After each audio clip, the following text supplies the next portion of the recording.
ও জনেরা, যুবকেরা, ও আমার নবী পাকের আদরের উম্মাত উম্মতিরা, কান কাড়া করে ঠান্ডা মাথায় কথাটা বোঝেন।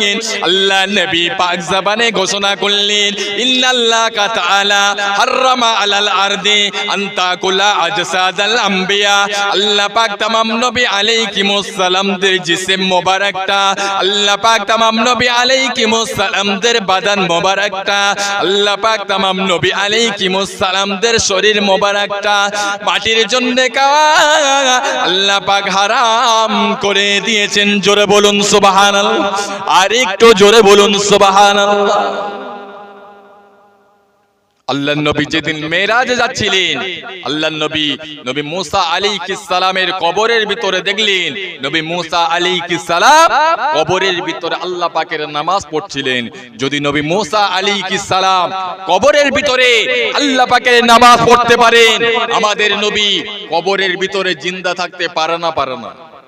আমার নবী বেশাক কবরের ভিতরে জিন্দা আছেন, আজও গুনাহগার উম্মাত উম্মতিদের জন্য আল্লাহ পাকের দরবারে কাঁদছেন।